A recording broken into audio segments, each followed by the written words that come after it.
नमस्ते। आज हनुमान जयंती है और वीर हनुमान जयंती की आप सबको हार्दिक शुभकामनाएं। पर आप सबसे विनम्र प्रार्थना है मेरे इस वीडियो के माध्यम से कि आप वीर पराक्रमी हनुमान जी को, जो चारों वेदों के ज्ञाता थे, उन्हें बंदर कहकर अपमानित मत करो।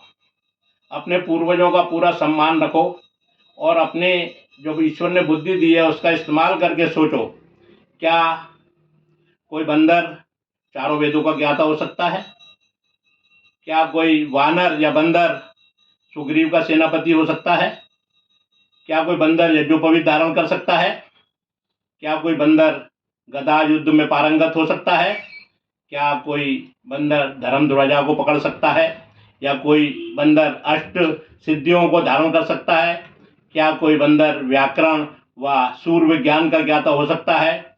हम आर्य समाज के लोग वीर हनुमान जी का बहुत सम्मान करते हैं, पर उन्हें सही स्वरूप को जानकर उनका हमने जीवन में धारण करने का प्रयास करते हैं। सबसे पहले तो मैं आपको बता दूं, कुछ भ्रांतियां हैं।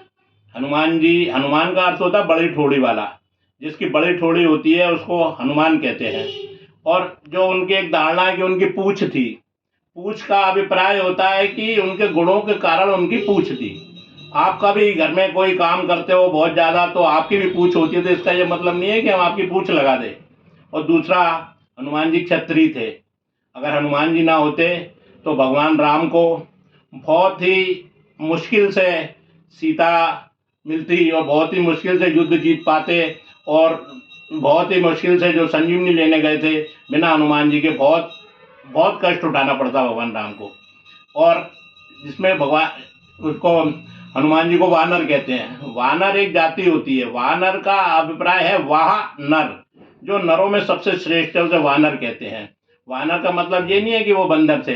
अब कोई व्यक्ति राम सिंह है तो सिंह का मतलब नहीं है वो शेर है। इस प्रकार से कई जातियां होती है। वानर एक सर्वश्रेष्ठ जाति थी। उन्होंने अपनी युवा वानर सेना भी बना रखी थी। और वो सबसे बड़ी बात उनको कहते हैं कि वो सूर्य को निकल गए। सूर्य को निकलने का अभिप्राय यह है कि सूर्य विज्ञान के ज्ञाता थे। वो सूर्य की किरणों पे बहुत शोध कर रहे थे और कई आविष्कार भी कर चुके थे। इसलिए उनको सूर्य निकलने वाली जो अभिप्राय वो निराधार है। सूर्य तो 13 लाख गुना बड़ा है इस धरती से, वो सूर्य को कैसे निकल सकता है? थोड़ा सा दिमाग का इस्तेमाल करें। और बजरंगी जो उनका नाम है, वज्रंगी नहीं है, उनका नाम सही में वज्रंगी है। वज्रंगी उसे कहते हैं जिनके वज्र होते हैं।